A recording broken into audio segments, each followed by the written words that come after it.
यहाँ देखिए टॉपिक है refraction through glass slab. Okay, इसके न्यूमेरिकल्स भी हम लोग सॉल्व करेंगे।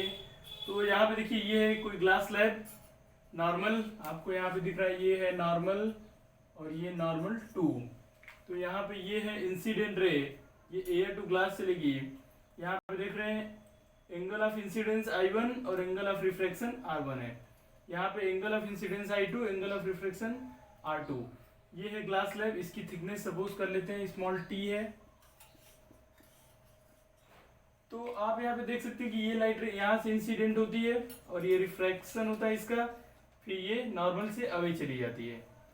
ठीक है, तो ये एंगल ऑफ इंसिडेंस, ये एंगल ऑफ रिफ्रैक्शन, यहाँ पे angle of incidence, angle of refraction. तो ये लाइट रे चली यहाँ पे नॉर्मल से, नॉर्मल की तरफ बेंड होगी और फिर यहाँ से नॉर्मल से अवे चली जाएगी। ओके, तो ये रिफ्रैक्शन का रूल है।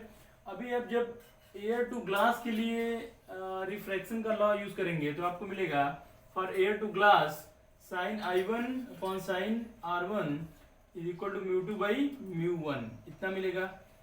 तो यहाँ पे आप इस mu two by mu one को 2 म्यू वन भी लिख सकते हैं। ठीक है, ऐसे ही आप यहाँ पे देखिए ग्लास टू एयर के लिए जब बात करेंगे तो आप देखेंगे कि यहाँ से आपको मिलेगा sign I2 by sine R2 और इसको आप यहाँ पे लिख सकते हैं 1 म्यू टू, ये लिख सकते हैं आप इक्वेशन नंबर 2। यहाँ से देखिए ओके, अभी यहाँ पे जो इसकी थिकनेस है वो है t, स्मॉल t है। तो अगर इस नॉर्मल को हम लोग यहाँ से इंक्रीज कर दें तो यहाँ पे आपको मिलेगा ए बी सी एक राइट एंगल ट्रायंगल मिलेगा। और यहाँ से अगर आप एक नॉर्मल ड्रॉ कर दें, एक्चुअल में इस लाइट रे को इस डायरेक्शन में चलना था,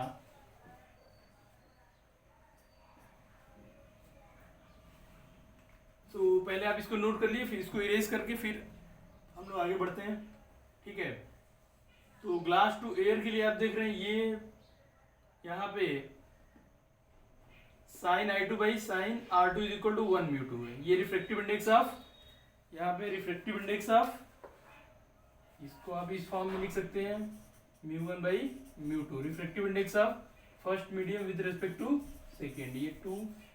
ठीक है, तो यहाँ पे आपका आएगा ये जो पार्ट है, इसको अगर सॉल्व करें हम तो हमको मिलेगा, अगर हम नॉर्मल से पॉइंट सी का डिस्टेंस फाइंड आउट करना चाहते हैं, ठीक है, तो हम लोग यहाँ पे कर सकते हैं, बट इसको पहले आप नोट कर लीजिए, देखते हैं आगे।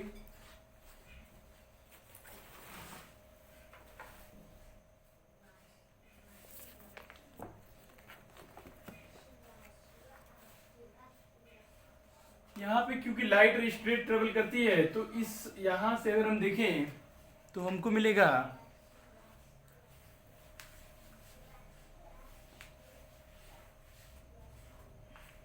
ग्लास स्लैब के अंदर, यहाँ पे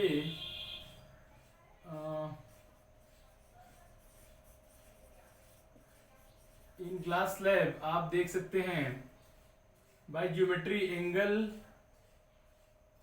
R1 is equal to angle I2 होगा।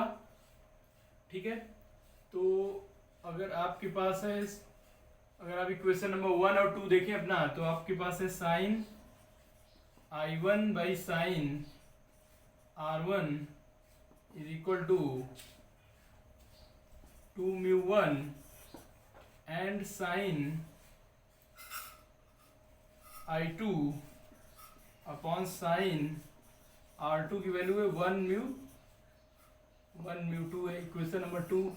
Bye geometry we can see, because ये लाइट रे यहाँ से स्ट्रेट चलेगी और ये दोनों नॉर्मल एक दूसरे के पैरेलल हैं, तो यहाँ पे आप देखेंगे I1 और ये R1 और I2 इक्वल होंगे। तो यहाँ पे इन दोनों इक्वेशंस को आपस में मल्टीप्लाई कर देते हैं, multiplying equation number 1 and 2, multiply equation 1 and 2, तो हमको क्या मिलेगा, यहाँ से अगर हम देखें तो हमको मिलेगा, यहाँ से देखिए इन दोनों को मल्टीप्लाई करेंगे तो हमको मिलेगा sine I1 upon sine R1 into sine I2 upon sine R2 is equal to 1 mu 2 into 2 mu 1। तो यहाँ से देखिए इस ज्योमेट्री से I1 और R2 जो है, R1 और I2 की वैल्यू सेम है, तो R1 और इसकी वैल्यू यहाँ पे सेम है। ठीक है, तो जब सेम है तो इसको हम लोग लिख सकते हैं, इसको आप नोट कर लीजिए, तो फिर यहाँ सीरीज कर देते हैं हम। यहाँ देखिए, since R1 and I2 are same,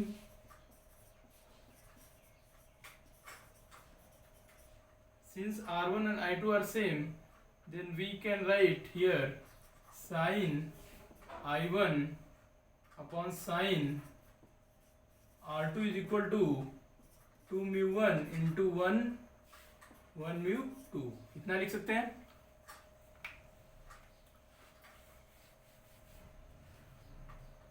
Now since 2 mu 1 into 1 mu 2 is equal to 1, तो इसकी वैल्यू यहाँ पे 1 हो गई, ये पार्ट आपका 1 हो जाएगा।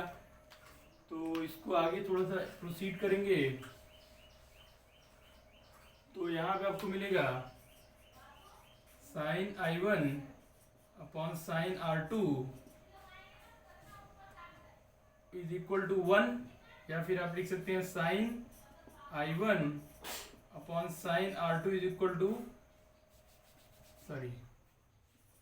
Sign I1 is equal to sine R2। तो यहां से आप अगर देखेंगे तो आपको मिलेगा I1 is equal to R2। Okay, I1 is equal to R2। तो यहाँ पे देखिए, ये एंगल जो I1 है और ये एंगल जो R2 है, ये दोनों सेम हो गया। This shows that the ray PQ and RS, so we can write ray PQ and RS are parallel to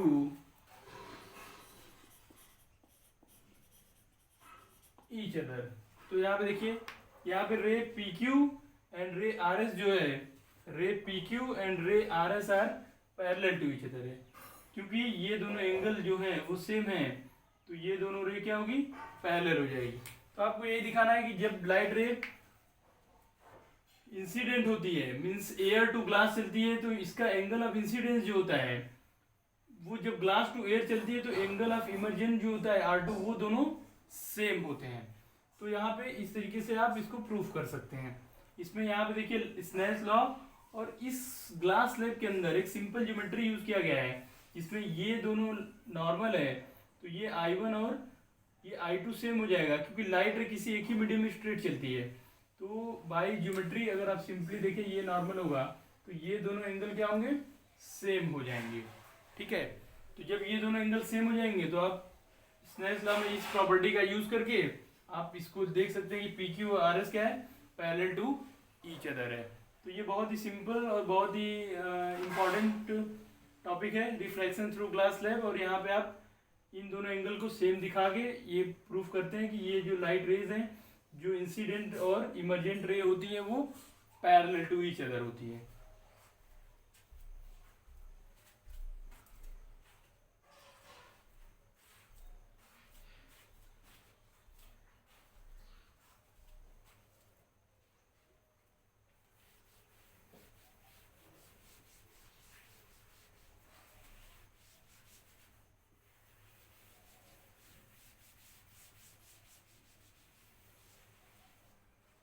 तो ये हो गया रिफ्रैक्शन थ्रू ग्लास स्लैब। अब इसमें आपको जो टॉपिक है, अगर नेक्स्ट टॉपिक की हम बात करें, इसी से रिलेटेड है वो भी, तो उसमें आप पता करते हैं कि कितना शिफ्टिंग हुई है। ठीक है, तो देखते हैं कि कितनी लाइट रे अपने इनिशियल पाथ से कितना डिस्टेंस एक्स्ट्रा कवर करती है। तो इसके बारे में अगर हम देखें, तो उसको अगर हमें पढ़ना है तो उसके बारे में देखते हैं कि कितना वो अपने इनिशियल पोजीशन से शिफ्ट कर जा रही है। तो ये है लाइट रे। एक्चुअल में लाइट रे को ऐसे चलना था,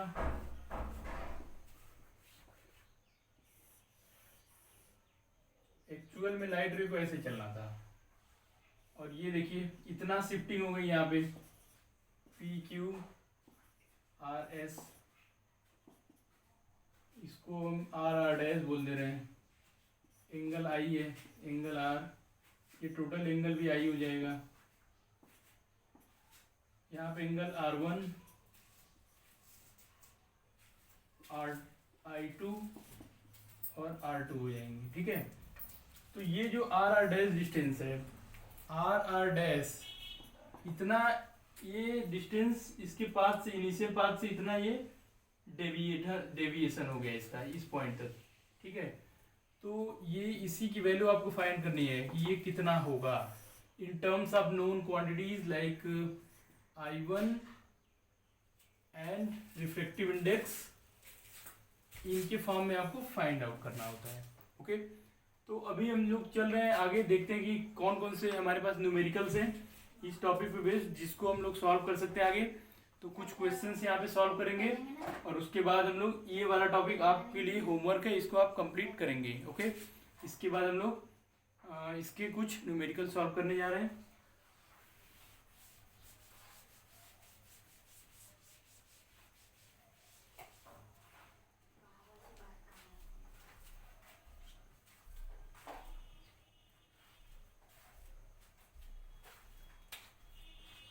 सो क्वेश्चंस देखते हैं।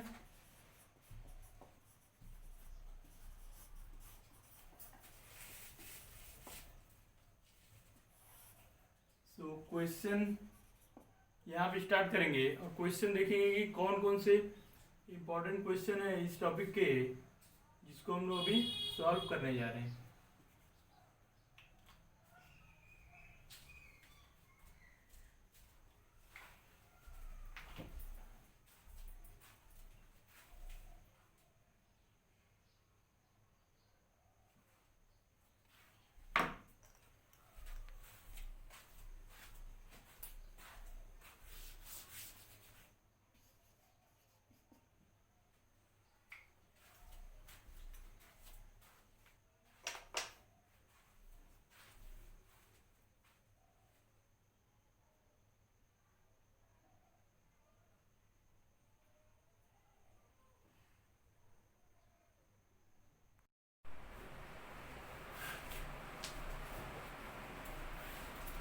देखो क्वेश्चन नोट कर रहे हैं हम, ओके, इसी को सॉल्व करेंगे। Velocity of light in glass is 2 × 10⁸, 2 × 10⁸ metre पर second, and in air 3 × 10⁸ metre पर second. By how much would an ink dot, by how much an ink dot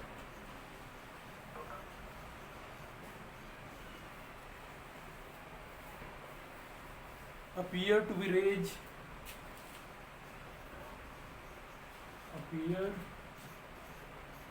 be raised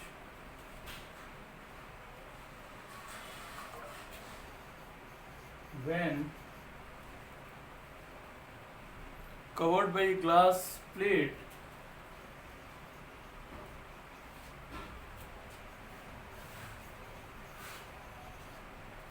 covered by glass plate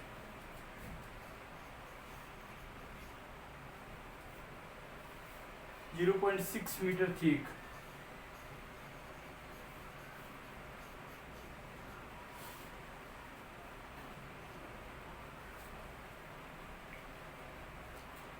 Okay, so this one is question. Velocity of light in glass is 2 × 10⁸ meter per second and in air 3 × 10⁸ meter per second. By how much an ink dot appear to be raised when covered by a glass plate 0.6 metre thick. Okay तो देखो क्या है ये, suppose ये कोई surface है और यहाँ पे कोई डॉट है, इसके ऊपर एक ग्लास प्लेट रख दिया गया है ऐसे, इसकी थिकनेस 0.6 मीटर है। तो बोल रहा है कि यहाँ पे डॉट है, अब ये कितना ऊपर रेज होगा, जैसे कल वाला क्वेश्चन दिया हुआ था, जैसे कि ये कोई कंटेनर है, इसके अंदर यहाँ पे कॉइन है, अगर यहाँ पे वाटर फिल कर दिया, वाटर पोर कर दिया इस कंटेनर के अंदर, तो ये कॉइन की पोजीशन इधर शिफ्ट हो जाती है। तो यहाँ पे देखो, जब यहाँ से कोई देख रहा है और एयर है तो वहीं दिख रहा है, बट मीडियम चेंज किया तो ये ऊपर शिफ्ट हो रहा है। तो यहाँ पे एक डॉट है, यहाँ से कोई देखेगा तो इसको यहाँ दिखेगा, बट जब इसके ऊपर ग्लास शीट रख देंगे तो ये थोड़ा सा ऊपर कहीं शिफ्ट हो जाएगा। तो बताना है कितना ये कितना रेज हुआ। रेज होने का मतलब पूछ रहा है नॉर्मल शिफ्ट, ठीक है, नॉर्मल शिफ्ट कल बताया गया था, तो नॉर्मल शिफ्ट पूछ रहा है कितना है इस प्रोसेस में, ठीक है। तो इसको सॉल्व कर सकते हैं, आप ट्राई कर सकते हैं।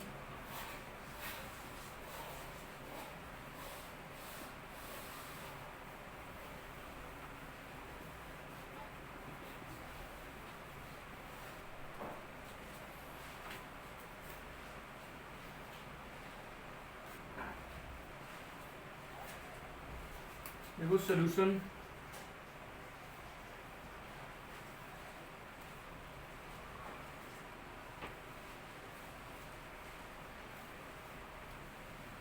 उस सॉल्यूशन के लिए हमको नॉर्मल शिफ्ट पता है। नॉर्मल शिफ्ट अगर हमको पता करना है तो हमारे पास फार्मूला है रियल डेप्थ 1 - 1/μ, यही फार्मूला है हमारे पास। हम चाहे तो डायरेक्ट फार्मूले का यूज़ कर सकते हैं, ठीक है, या फिर आप और भी तरीके यूज़ कर सकते हैं, बट रिफ्लेक्टिव इंडेक्स यहाँ पे हमको नहीं पता है। So since mu is equal to C/V, C means it is 3 × 10⁸ and V means 2 × 10⁸, so it will be 1.5, right? तो यहाँ पे 1.5 हो गया। अभी 1.5 वैल्यू लिख देते हैं और h की वैल्यू यहाँ पे 0.6 मीटर गिवन है, रियल डेप्थ है ये, total thickness of the glass plate. तो यहाँ पे आपको नॉर्मल शिफ्ट मिलेगा, x इज इक्वल टू, ये नॉर्मल शिफ्ट है, x is equal to h 0.6 × 1 - 1/1.5, और ये आएगा 0.6 × 1.5 - 1/1.5। तो ये कितना आएगा, यहाँ पे देखिए 0.6 × ये हो जाएगा 0.5/1.5, ये होगा, सॉरी 1.5 ही, ये होगा 1/3 × 0.6। तो यहाँ पे x की वैल्यू जो आएगी वो होगी 0.2 मीटर। तो इतना मीटर रेज हो जाएगा, ठीक है। तो अगर इस क्वेश्चन का मीनिंग को देखें ध्यान से, इस क्वेश्चन की एक्चुअल मीनिंग क्या है, जैसे ये कोई सरफेस है, इसके ऊपर यहाँ पे कोई डॉट है, ठीक है, अभी यहाँ से कोई देख रहा है इसको, तो ये यहाँ पे कहीं दिख रहा होगा, ठीक है। जैसे ही 0.6 मीटर की इसके ऊपर थिकनेस की कोई शीट रख देंगे तो ये 0.2 मीटर यहाँ पे दिखने लग जाएगा, ये वाला हो जाएगा 0.2 मीटर। तो ये इतना रेज हो जाता है। ये क्यों रेज होता है? Due to refraction of light. तो रिफ्रैक्शन की वजह से ये इतना रेज कर जाता है ऊपर, इसी को बोलते हैं, जो यहाँ से यहाँ तक ये जो डिस्टेंस जितना रेज हुआ ऊपर, उसी को बोलते हैं नॉर्मल शिफ्ट, ठीक है। इसी क्वेश्चन को आप दूसरे तरीके से भी सॉल्व कर सकते थे, देखते हैं और कैसे कर सकते हैं इसको।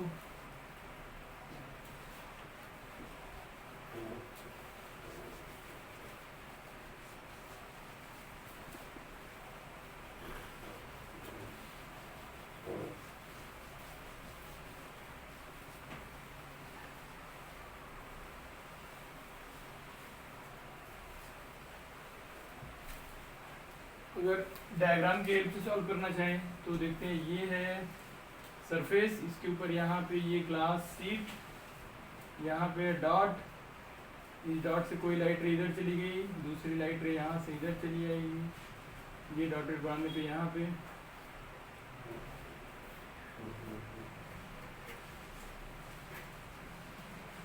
ये बढ़ाने पे यहाँ कहीं आ गया, ये इमेज हो गया, ये है ऑब्जेक्ट,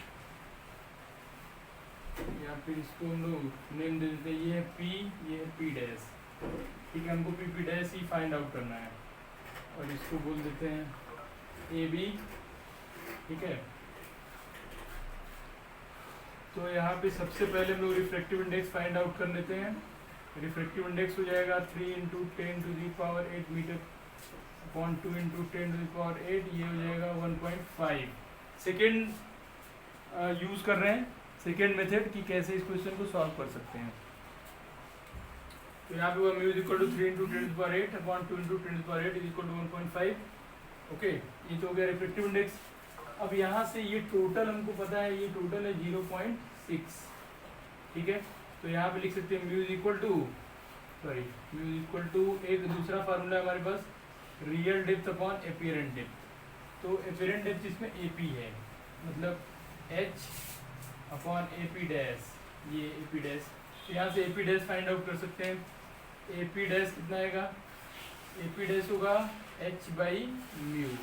अब यहाँ पे एच कितना है, देखिए एच है एपी, तो यहाँ पे एपी बाई म्यू, और एपी की वैल्यू कितनी है 0.6, तो यहाँ पे 0.6 बाई म्यू मतलब 1.5, इसको लिख सकते हैं 6/15, हो गया ये एपी डैश। अब आपको चाहिए पी डैश, तो यहाँ पे लिख सकते हैं P dash is equal to A P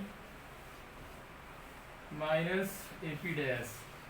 तो ए पी कितना है 0.6 माइनस ए पी डैश कितना है 6/15। इसको सॉल्व करेंगे तो ये आ जाएगा 9.0 माइनस 6/15।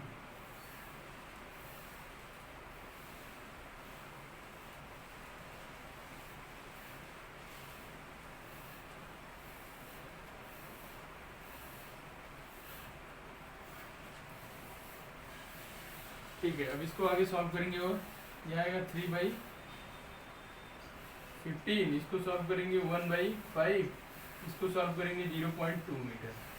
तो यहाँ से भी आप सॉल्व कर सकते थे। तो ये दोनों रूल हैं, आपको इसमें से जो सिंपल लगता है आप उसको यूज़ करके इस क्वेश्चन को सॉल्व कर सकते हैं, ठीक है। ऐसे ही और सारे क्वेश्चंस हैं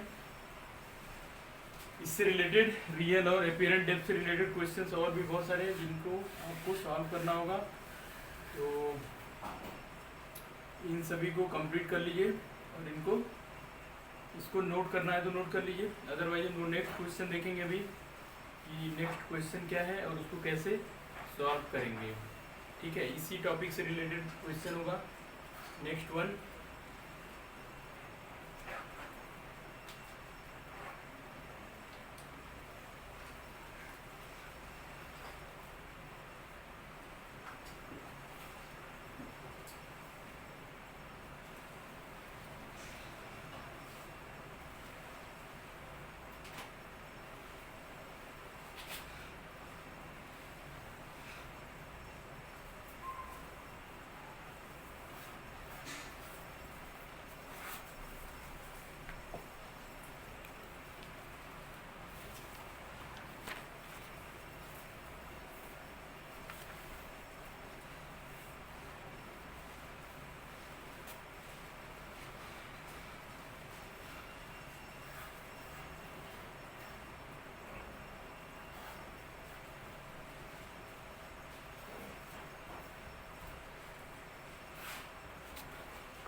So let's see the next question.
Next question. The depth of water in a tank. The depth of water in a tank is 2.66 meter.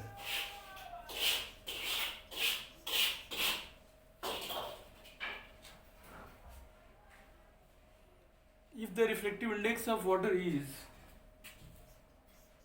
if mu of water 1.33, by how much does the bottom of water, by how much bottom of water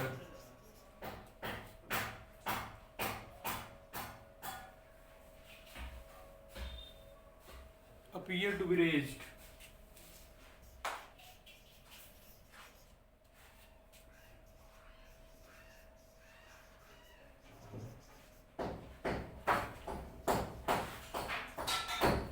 Okay, so this one is the next question.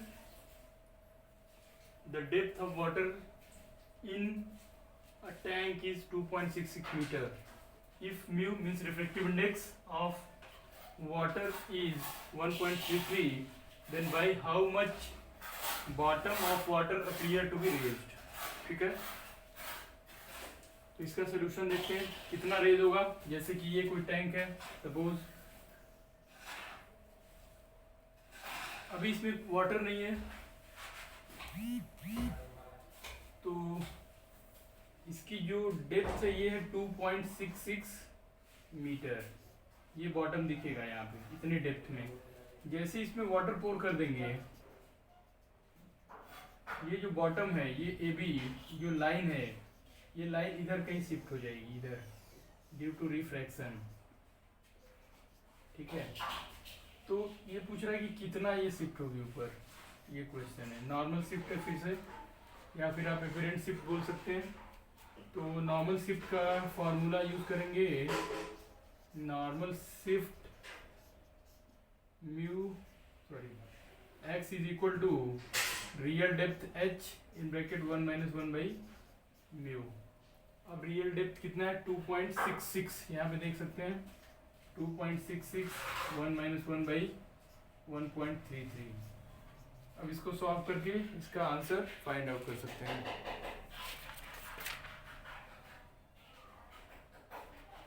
तो अगर इसको solve करेंगे कितना आएगा, देखिए 2.66, 1.33 minus 1 by 1.33. तो ये x is equal to हो जाएगा 2.66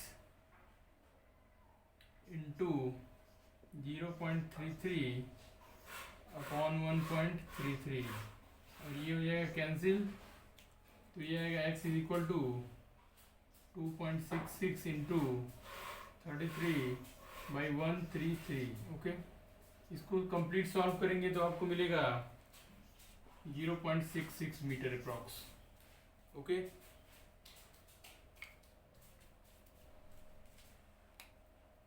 तो इतना सॉल्व करेंगे, ये है इसका आंसर.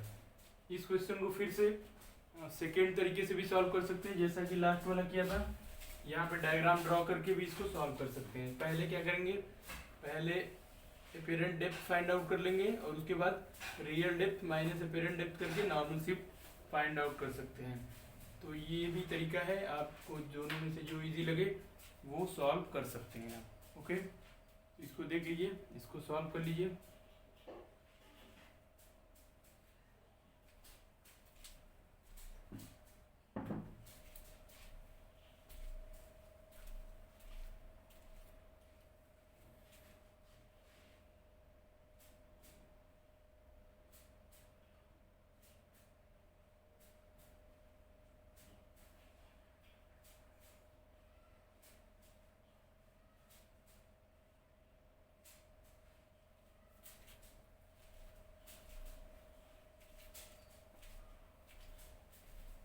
अब सेकेंड यूज करना चाहते हैं, second method.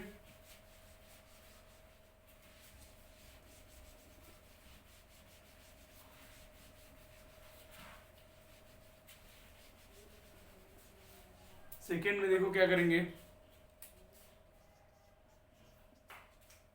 Mu is equal to 1.33 given है, तो हमको पता है mu is equal to h by small h होता है।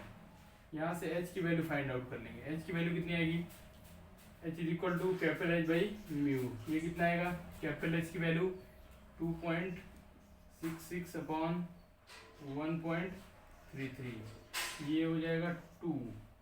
ओके, h हो गया 2। अब जो नॉर्मल शिफ्ट है, normal shift is equal to होता है रियल डेप्थ माइनस एपेरेंट। तो रियल कितना है 2.66 माइनस एपेरेंट 2 है, यह आ जाएगा 0.66 मीटर। तो ये दोनों ही मेथड हैं, दोनों मेथड में से आप कोई भी यूज़ कर सकते हैं अकॉर्डिंग टू द चॉइस। आपको इनमें से जो समझ में आ रहा है, जो अच्छे से क्लियर समझ में आ रहा है। यहाँ पे देखिए ये 2 मीटर है, ये क्या है, ये एपेरेंट डेप्थ है, ये क्या है एपेरेंट डेप्थ, और ये नॉर्मल शिफ्ट क्वेश्चन में पूछा हुआ है।